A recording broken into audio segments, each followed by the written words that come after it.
Hello friends, आज की video में हम द्विघात समीकरण को पहचानना सीखेंगे। ठीक है, जैसे देखिए यहाँ पे 3 समीकरण है, देखिए यहाँ पे।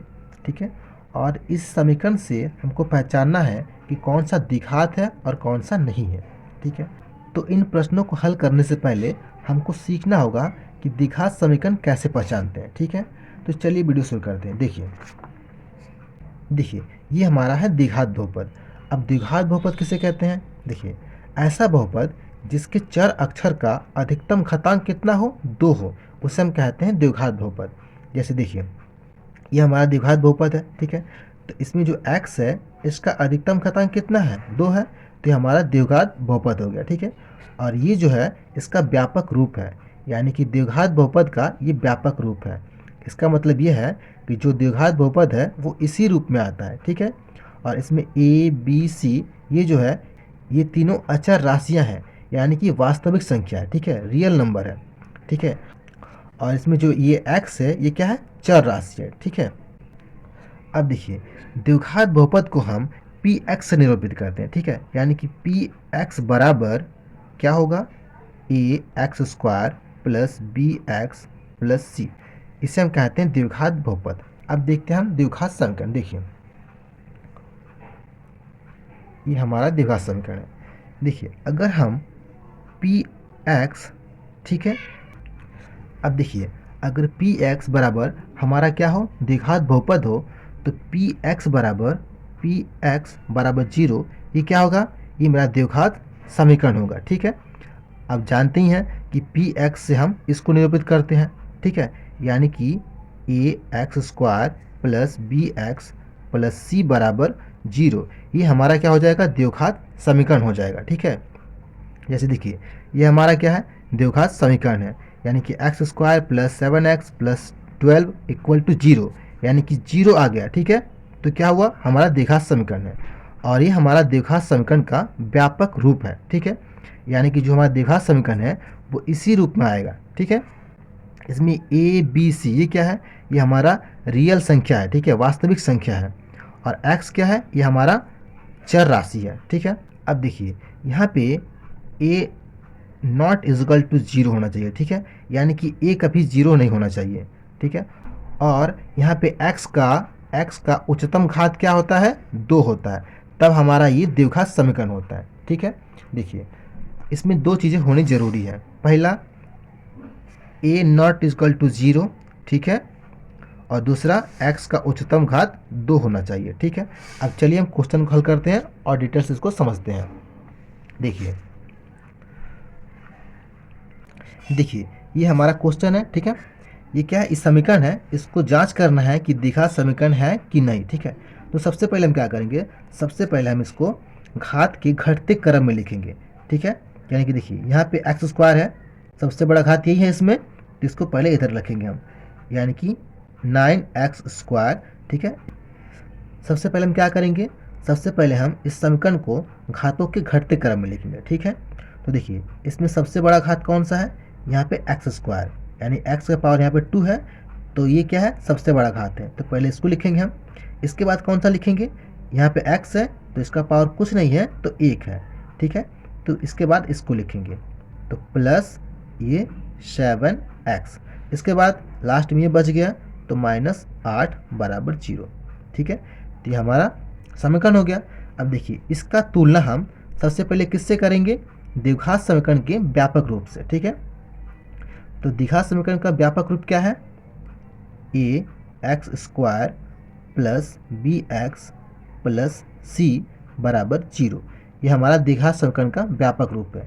तो इसका तुलना हम इसके साथ करेंगे। ठीक है, कैसे करेंगे, देखिए यहाँ पे एक्स स्क्वायर है तो इसका गुणांक यहाँ पे ए है। ठीक है, ये सभी क्या है, गुणांक है। ठीक है, यहाँ पे एक्स स्क्वायर का गुणांक क्या है, ए है, और यहाँ पे एक्स का गुणांक क्या है, बी है। ठीक है, देखिए तो यहाँ पे एक्स स्क्वायर का गुणांक क्या है, ए है। ठीक है, तो ए हो गया, और यहाँ पे एक्स स्क्वायर का गुणांक क्या है, 9 है, तो यानी कि ए बराबर क्या हो गया, 9 हो गया। ठीक है, और यहाँ पे एक्स का गुणांक क्या है, बी है।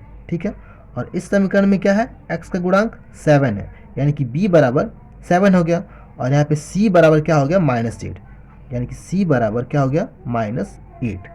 ठीक है, तो देखिए यहाँ पे a का मान क्या है, 0 नहीं है, यानी कि a का मान यहाँ पे 9 है, ठीक है। इसके बाद देखिए, इसके बाद इस समीकरण में x का उच्चतम घातांक कितना है, 2 है। तो इसका मतलब ये क्या हुआ, ये हमारा द्विघात समीकरण है, ठीक है। यानी कि ये हमारा द्विघात समीकरण है, क्यों, क्योंकि x का जो घात है, x का अधिकतम अधिकतम घात कितना है, घात 2 है, इसलिए हमारा द्विघात समीकरण हो गया, ठीक है। अब देखिए सेकंड वाला देखते हैं। देखिए ये हमारा द्विघात समीकरण है कि नहीं, कैसे पहचानेंगे। सबसे पहले हम इसका तुलना द्विघात समीकरण के व्यापक रूप से करेंगे, ठीक है। तो क्या है व्यापक रूप, देखिए a x square plus b x plus c बराबर 0, ये हमारा द्विघात समीकरण का व्यापक रूप है, ठीक है। तो देखिए यहाँ पे एक्स स्क्वायर का जो गुणांक है ए है, तो ए, ठीक है। यहाँ पे देखिए एक्स स्क्वायर का गुणांक है नहीं, यानी कि एक्स स्क्वायर इसमें है ही नहीं, ठीक है। यानी कि ए बराबर क्या हो गया मेरा, 0, ठीक है। अब देखिए यहाँ पे एक्स का गुणांक क्या है, बी है, और यहाँ पे एक्स का गुणांक क्या हो गया, 7 है, तो बी बराबर 7, ठीक है। और सी बराबर क्या होगा, सी बराबर -8, सी बराबर -8 हो गया, ठीक है। तो यहाँ पे ए बराबर 0 हो गया, ठीक है। और इसमें एक्स का, ठीक है, अधिकतम घातांक क्या है, अधिकतम घात कितना है, 1 है, ठीक है। तो इसका मतलब ये द्विघात समीकरण नहीं है, क्योंकि इसमें x का जो अधिकतम घात है 2 होना चाहिए, और इसमें क्या है, 1 है, तो ये हमारा द्विघात समीकरण नहीं है, ठीक है। अब दूसरा क्वेश्चन देखते हैं, देखिए ये वाला, ठीक है। अब इसको हम कैसे पहचानेंगे कि द्विघात समीकरण है कि नहीं, ठीक है। तो सबसे पहले इसको हम हल करेंगे। देखिए इसको हल करने के लिए हम एक फार्मूला का यूज़ करेंगे, ठीक है। कौन सा फार्मूला, a प्लस बी का होल स्क्वायर बराबर a square plus b square plus 2ab, ये हमारा फार्मूला होता है, ठीक है। अब देखिए ये फार्मूला यहाँ पे हम यूज़ करेंगे। ए प्लस बी का होल स्क्वायर है, तो ए प्लस बी का होल स्क्वायर क्या होता है, ए स्क्वायर, यानी कि एक्स का स्क्वायर प्लस 1 का स्क्वायर प्लस 2ab, यानी कि 2 into x into b, b की जगह पे क्या है, 1 इंटू 1 हो गया, और बराबर ये, बराबर इसको जब गुणा करेंगे तो क्या होगा, इसका इसमें गुणा है, यानी कि 2x, और इसका इसके साथ गुणा करेंगे तो -3 दूना 6, ठीक है। अब इसको जब हल करेंगे तो क्या होगा, देखिए यहाँ पे ये एक्स स्क्वायर और प्लस 1 का स्क्वायर करेंगे तो 1 ही होगा, ठीक है। फिर प्लस, अब इसका जब गुणा करेंगे तो क्या होगा, देखिए 2 का गुणा करेंगे x के साथ तो 2x होगा, ठीक है। और 2x का गुणा करेंगे 1 के साथ तो 2 ही x होगा, ठीक है। तो 2x बराबर ये 2x - 6। अब देखिए अब इसका पक्षांतर करेंगे, ठीक है, इन सभी को इधर लेकर आएंगे तो क्या होगा, ये x square plus 1 plus 2x, अब ये इधर आ जाएगा, तो ये प्लस है तो माइनस होगा, तो -2x, और ये माइनस है तो प्लस हो जाएगा, +6 बराबर 0, ठीक है। अब देखिए ये माइनस है, ये प्लस है, तो माइनस प्लस कट जाएगा, ठीक है। तो क्या बचेगा, ये होगा एक्स स्क्वायर, और ये 1 है और ये 6 है, ठीक है, दोनों जुड़ जाएंगे तो क्या होगा, +7 बराबर 0, ठीक है। अब इस रूप में आ गया। अब इसको हम क्या करेंगे, इसका तुलना हम द्विघात समीकरण के व्यापक रूप से करेंगे, ठीक है। तो मेरा व्यापक रूप क्या है, a x square plus b x plus c बराबर 0, ठीक है। यहाँ पे एक्स स्क्वायर का गुणांक क्या है, ए है, तो ए बराबर, अब यहाँ पे एक्स स्क्वायर का गुणांक क्या है, यहाँ पे कुछ नहीं है तो हम 1 मानते हैं, ठीक है। यानी कि ए बराबर क्या हुआ, 1, ठीक है। और एक्स का गुणांक क्या है, यहाँ पे बी है, तो बी बराबर, यहाँ पे एक्स का गुणांक क्या है, यहाँ पे कुछ नहीं है, यानी कि 0, ठीक है। और सी बराबर क्या है, 7, सी बराबर 7 हो गया, ठीक है। अब देखिए अब यहाँ पे एक्स का अधिकतम घात कितना है, एक्स का अधिकतम घात कितना है, 2 है, ठीक है, 2 है यहाँ पे एक्स का अधिकतम घात, यानी कि हमारा क्या हुआ, ये हमारा द्विघात समीकरण है, ठीक है।